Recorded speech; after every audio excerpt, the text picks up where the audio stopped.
Yo! Today we're going to be talking about the 1961 Toho classic Mothra, or as they call it in Japan, Masura, which roughly translates to Mothra. This movie is the amazing introduction of the monster Mothra, who will become one of Godzilla's greatest foes and allies. Sometimes they fight, sometimes they friend. This movie is also the triumphant return of the great director Ishiro Honda. He is an amazing director, and this is also an equally amazing movie. We will be looking at the Eureka Blu-ray version, which is a really nice special edition. It's got a couple commentary tracks, but most importantly is it comes with this really nice color booklet with a bunch of different little things all about the movie in it. All kinds of different details on the filming and the history of the movie, and it's just in general a really nice thing. I like that the cover is the version of Mothra from the American release of Mothra. That is a really cool detail. Now on to the movie. The movie opens with credits and once again no scream for the title beast. Instead, just the wonderful score by Yuji Koseki. It's a well-made score that fits the film's more fantasy tone comparatively to the other kaiju movies we've looked at so far. All the other movies fall into the realm of monster movie score or kind of sci-fi score with stuff like Rodan. The film cuts to a Japanese ship during a typhoon. The ship runs aground and snaps in half like a fine twig. 4 survivors are found the next day by a helicopter patrol. So how many people died? Well, the average cargo ship would have held 20 to 30 crew members, so let's say 20 people for the most conservative estimate. So altogether, I'd say that's about 16 people that died.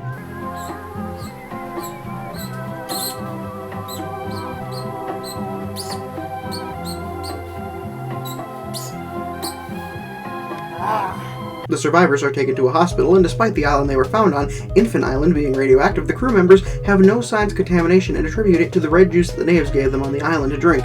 This red juice is sort of just like a background detail across like everything that Mothra is in when it cuts to the natives on Infant Island. It's not only a big important part of the plot, but you will see it throughout the series. A photographer then snaps a picture of them, even though the press isn't allowed in, and it's revealed that her and another reporter snuck in disguised as doctors. This is Michi and Zen. Supposedly they call Zen the snapping turtle, as once he gets a hold, he never lets go. Basically, he never gives up on a news story. Zen is an awesome character, and probably my favorite Toho protagonist so far. He's goofy and often clumsy guy, but he gets the job done and has a strong moral compass. He works well as both the main perspective of the movie, while also being the comic relief, and it works really well, which makes sense. He was played by comedian Frankie Sakai. When the survivors tell of the natives of Infant Island, Zen is told by his boss later that day to go check it out, since there's going to be an expedition to the island. Zen's boss is played by Takashi Shimura, who, if you remember, played Professor Yamane in the first 2 Godzilla films. In these movies, you will notice familiar faces appearing throughout. Toho reused a lot of actors from the Showa era to the Millennium era. In Mothra, the expedition is funded by a man from the fictional country of Roliska. Originally, it was supposed to be America due to a contract with Columbia Pictures. However, due to budgetary constraints, Toho and Columbia couldn't do America, so they made up the fake country of Roliska and just had everybody in the country speak English and be played by American actors, which is why a whole bunch of English-speaking people are in this movie, and it sometimes switches to English for no apparent reason. It is really jarring, and it throws me off every time because it switches so randomly. We'll have a character speak perfect Japanese and then immediately switch to English, and you're like, what the fuck was that? Michi and Zen then go to see one of the people involved in the expedition, named Shinichi Chujo. While asking Shinichi some questions about the expedition, Zen and Michi get scared by a mouse, and it turns out to be the pet of Shinichi's younger brother, Shinji. Shinji is not very important to the story, but he does like one thing 3/4 into the film, so I feel kind of compelled to mention him. He's in the movie consistently, he just doesn't really do anything in the plot. Also, Toho, please do not name your characters things that rhyme or sound incredibly similar, because Michi, Shinichi, and Shinji, while not being impossible to say, are not easy to say when I'm talking fast. The interview doesn't really go anywhere besides explaining that Shinichi is there as sort of a guide to help communicate with the natives. The scene is really just there to introduce him, since he and Zen are the 2 main guys you're going to follow. Michi does stuff, but she's just there, but that's an issue with several characters in the movie. They're just kind of there. Sometime later, the expedition leaves, and Michi can't seem to find Zen. That's because Zen is a stowaway on the expedition's ship. The press is not allowed to tag along on the expedition, but the snapping turtle never backs down. It cuts to Shinichi and Professor Harada, who will be mentioned once more in the script and then never again. Seriously, he does nothing. He's always there, but so is Michi and Shinji too, so see that as you will. The holy trinity of Mothra do-nothings. Well, anyway, the 2 don't trust the man in charge, a Roliscan businessman by the name of Clark Nelson, also known as the most generic name I've ever heard for an American character. You can tell this was written by people who don't know American names, but it goes both ways. You ever play a Mortal Kombat game before the year 2000? It cuts to Clark in his cabin, where he finds Zen snooping around, which he points a gun right at his head. Damn. Thankfully, Shinichi walks in and saves his ass at the last minute by complete coincidence. Zen is then told he can stay, but no reporting, probably because it's a lot easier than covering up a murder. Man. His first thought was killing Zen? Really? That was the first thing that came into his mind. if that's jumping the gun. Huh. I wonder if you could jump a gun. Yo, I'm the guy. Welcome to Dumbass. Today we're gonna be testing out the fabled myth of jumping the gun. We're gonna see how many guns I can jump over. Yeah, this is a bad idea, dude. We're starting with one gun, the big one. I don't know what this is, but it's a gun, okay? So, play it right here. Bada bing, bada boom. Let's do this shit.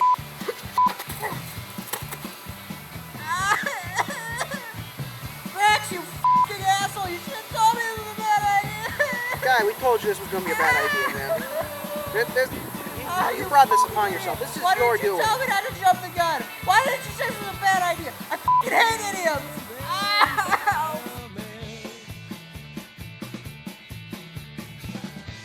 Well, anyway, they go to the island, and my favorite part is there's just this one white dude with them the whole time, and he's only there because of the contractual agreement between Toho and Columbia Pictures, and he randomly says, like, one sentence every few minutes, and it's so obvious it was an afterthought. I love it. It's so awkward. I wonder. Bloodsuckers went. Let them go.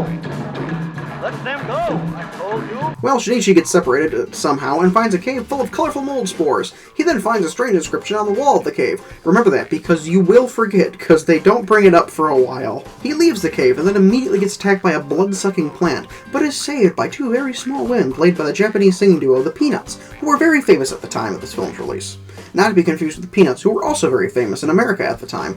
Seriously, walk around Minnesota for like 10 minutes, you'll find 50 different Charlie Brown statues. It's ridiculous. They have a goddamn theme park based around them. Well, Shinichi is then brought back to the ship unconscious by the crew, and no one believes his tales of Little Women. The next day, they go back to the island and find the Little Women, who are apparently fairies called the Shobijin. Shinichi is vindicated. Then Clark and his English-speaking lackey try to steal the fairies in this horrendously bad shot. Not only is the comping terrible with this ugly blue line around everything, but also the god-awful Barbie dolls used for the fairies when they're picked up. Later movies such as Mothra vs. Godzilla would do it far better using an optical printer for the comping, and they would slowly sort of phase out the dolls and make them look less horrendous when they were used, but it never really looks good until green screen was more widely used. The Rebirth of Mothra trilogy did it really well in the 90s. The natives then come out of the woodwork and threaten everyone, so Clark and his lackey let the fairies go. After that, the crew calls it a day and heads home. Zen and Shinichi do some research and find out that Clark Nelson is actually an entertainer of sorts, and they put two and two together that he wanted those fairies for some kind of entertainment of sorts. Shinichi then tells Zen about the rings he found on the wall of the cave, and they decipher the word Masura, the name of the movie's monster, Mothra. After that, Clark and his team go back to the island to steal the fairies. The natives then come to save them, and then a bunch get killed. To my knowledge, 13 die in total, and the final one prays to Mothra as he dies. The ground falls away, revealing an egg, the egg of Mothra.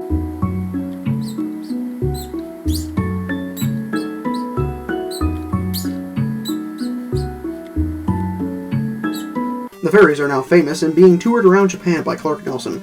Zen's boss is pissed that Zen didn't say shit about the fairies, but Zen argues with him that it would have been wrong to tell the world, and that he and the crew decided against it, probably because of people like Clark. Obviously, Clark was not a part of that decision.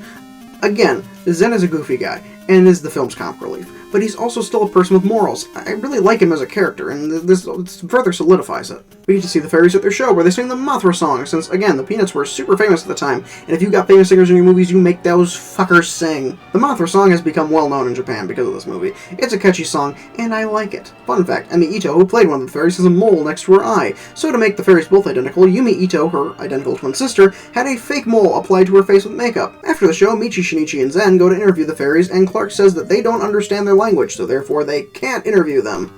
However, they persist, and Clark says, fuck it, why not, and lets them in. However, when he leaves the room, the fairies reveal that they actually understand all language and have telepathy. They then say that Mothra is coming to save them. It then cuts to Mothra hatching.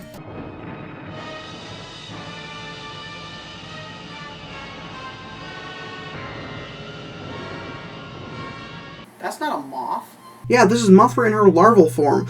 This is Mothra just as much as this is Mothra, and there are a lot of different Mothras. When one dies, another is born, so get ready to see just as many larvas as moths in the movies coming out. Oh, also, Mothra is my new favorite Toho monster, by the way. I'm sorry, Varen, but love has died. The love, she's died. Much like you in your terrible, terrible, terrible movie. Mothra appears halfway through the movie. Mothra, much like Godzilla in the 2014 reboot, is more of an overarching threat that is rarely seen until the end of the film. Godzilla more so than Mothra. I actually saw the Godzilla 2014 reboot in theaters when it first came out, and my biggest problem was the weirdly large lack of Godzilla. But then again, I was like 9 and didn't know who Bryan Cranston was, so take all of my issues with a grain of salt. It cuts to Mothra on her way to Japan as she takes out a cargo ship, and so we can now put down a full 20 crew members on the count. This really gives a sense of scale for Mothra. She is huge. That's a huge bitch!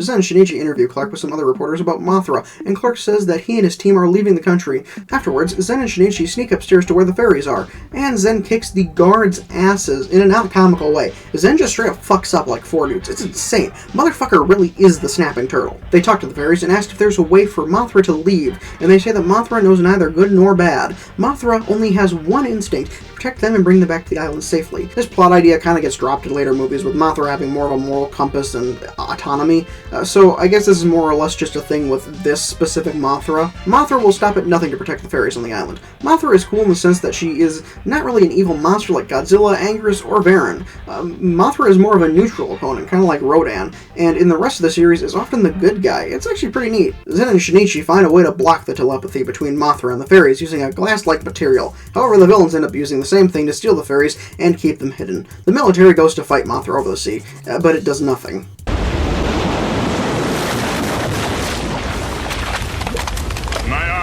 The goggles do nothing. They set the literal sea on fire and believe they've killed Mothra, but considering there's over 40 minutes of this movie left, you know that's not gonna fucking work. Later that night, Mothra shows up at a dam, and these two guys see it. One drops his teacups, and the other inhales his bow bun.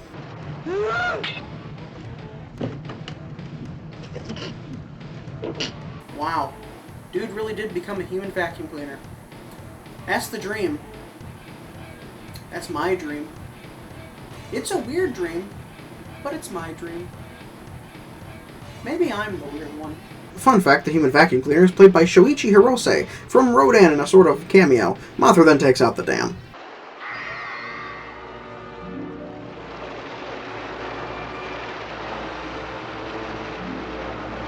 Zen, Shinichi, Michi, and Professor Harada are standing on a bridge, and a couple are evacuating from the town near the dam with a cart full of stuff. They have a baby in a basket on the cart, and as it always happens in these movies, the baby in the basket falls off the cart, and Zen saves the baby right before the bridge collapses.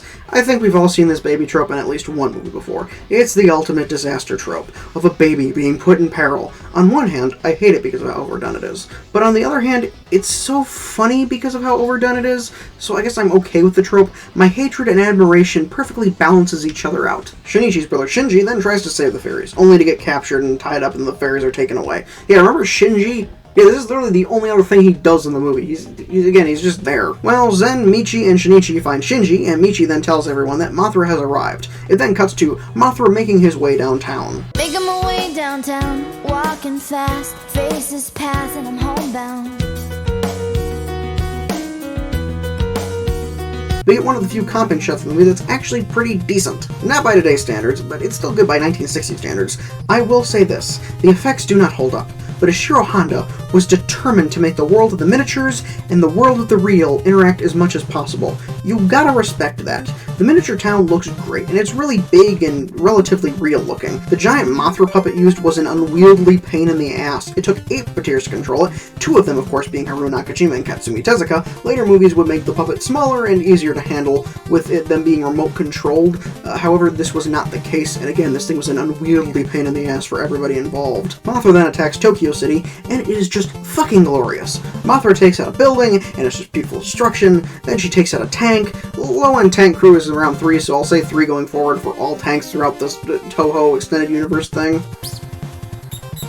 Mothra then cocoons herself to Tokyo Tower, which she has also destroyed, with her silk-hitting helicopter in the process. This helicopter looks most similar to a Sikorsky H-19 Chickasaw, which held 10 men, so let's say 10 men died. Dude, Mothra is causing absolute carnage.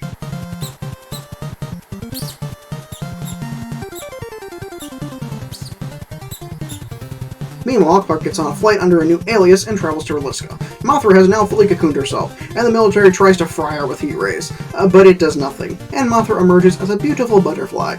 Well, a beautiful moth, I guess.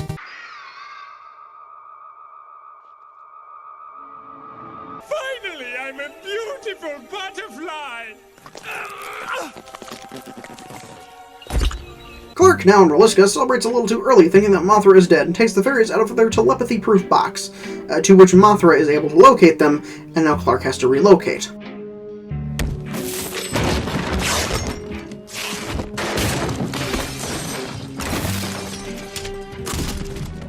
Mothra leaves and wrecks up Tokyo some more, by blowing a car over with a dude inside it that hits another dude in the car next to it. I'm not a doctor, but I don't think a human can survive being hit in the head with an actual fucking motor vehicle. Then a car with 2 more people gets thrown into a building.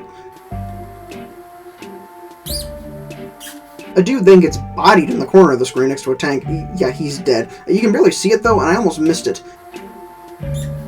Then Shinichi and Michi fly via plane to Roliska by request of the country, and then Mothra flies to the city of New Kirk, an obvious stand-in for New York, and wrecks up the place, of course, as is tradition. My favorite part is that all live-action scenes with footage from the US is just stock footage of California with actors comped in, and it looks horrendous. Clark gets caught in New Kirk, tries to run away, shoots a cop, and then gets shot himself, so put 2 more people on the count.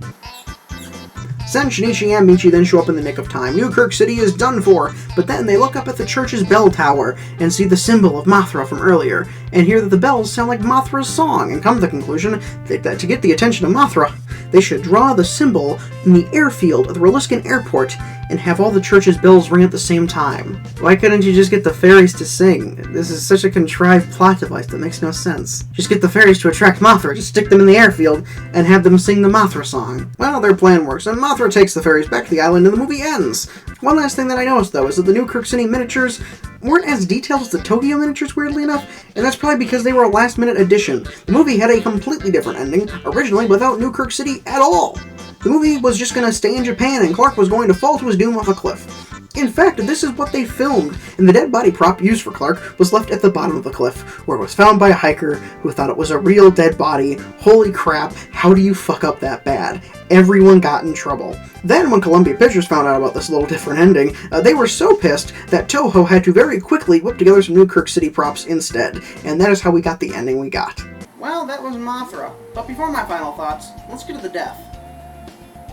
69 men died in Mothra, giving us a very nice blue pie chart. I'll give the coolest death to that ship crew of 20, because A, it's just a cool death, and B, it also shows off Mothra's true size for the first time, really showing how big that bastard is. Lamest death, however, will go to that guy that kind of just got blown away in the wind by the tank. You can barely even see it. It was lame. Okay, back to review. Well, what did I think of Mothra? I liked it. It was really good. It's definitely more of a fantasy movie with a monster at the end than a regular monster movie like the other monster movies we looked at. But, I mean, it was really good. I enjoyed it. I really like Zen as a character, and overall, the story is fun, even if it does have the issue of useless characters, padding for time, and that weird plot hole at the end. There are actual issues with the movie that do truly hinder it for me a little bit. The padding and the ending plot hole don't actually bother me that much. The padding doesn't really feel that bad. For the most part, the movie's pretty stuck to what its goal is. It doesn't really go off in random directions all that much, except that little bit with Shinji at the end, and the fact that they'll just kind of have scenes that are just overly long a little bit. I think they could have cut some things to sort of like spiffy up the dialogue, make it more concise and less kind of just continuous. That ending plot hole actually doesn't bother me that much. I know I made fun of it a lot, but at the same time, like, the movie's fun enough where I don't care all that much. Although for the things that actually bother me, for one, the comping with the miniatures and the people and the little people and the big people is horrendous, even for the time. It's bad. It just looks so just sloppy. And obviously that's an issue with the fact of black and white hides that a lot more. I'm sure if the original Godzilla, all the other black and white monster movies that we've looked at, I'm sure if you put them in color, that blue outline would be there. But in this one, it is just so glaringly obvious to just an absurd point. Later movies would do it much better with optical printers and whatnot, so I can't fault it too much because that's just kind of the way special effects were at the time. Another big issue I have is the English-speaking actors. I think they're really obtrusive. Usually English-speaking actors in Toho movies don't bother me, like with King Kong vs. Godzilla, and their little scene with the American submarine people in their submarine that crash into the iceberg that unleashes Godzilla. I don't find it that obtrusive. And then there's Godzilla Final Wars, where that movie has a ton of English-speaking bits for some reason. I think just as a sort of joke on the fact that a ton of Showa-era Toho movies just have random English-speaking people because contracts with American companies. That one does it really well because it is meant to be funny, that nobody acknowledges the fact that another person is speaking in a completely different language from everybody else. So, you know. But the ones in Mothra feel really obtrusive because they just constantly switch between. My next issue, Michi and Professor Harada. Michi actually does stuff, in all fairness. She does forward the plot in some ways, just not very important ways a lot of the time. And Professor Harada has the importance of a fucking piece of furniture throughout the story. He literally has the relevancy of a potted plant. That not even a real potted plant, a plastic plant, like a fake plastic plant. That is what he adds to the story. That's what he does. He just stands there. The other character that does that a lot is Shinichi's younger brother Shinji, but it makes sense because he's a kid. What's a kid gonna do against a moth? Weirdly enough, this movie is actually an adaptation of a book called The Luminous Fairies and Mothra, which in Japanese is Hako Yosemite to Masura. Which actually makes this technically a review of a book adaptation, weirdly enough. Maybe I'll review that book at some point. God knows I'm on a warpath with this Toho extended universe. Overall, I really liked this movie. Is it perfect? No. But I enjoyed it. I had fun with it. It was entertaining. And the plot holes and the padding and the characters that do nothing, well, yeah, they hinder the movie. They don't make it perfect. I wouldn't actually call the movie bad. It is just a movie with issues. No movie is perfect. Well, except maybe Tremors. Tremors is a pretty perfect movie. But overall, I liked Mothra. It was fun. Now, if you don't mind, I am going to cocoon myself in this little burrito blanket so that I can become a beautiful butterfly. Good night. You gotta wear sign. You gotta wear signs for all they're worth, and I'll wear a sign round my neck. If you'll wear my time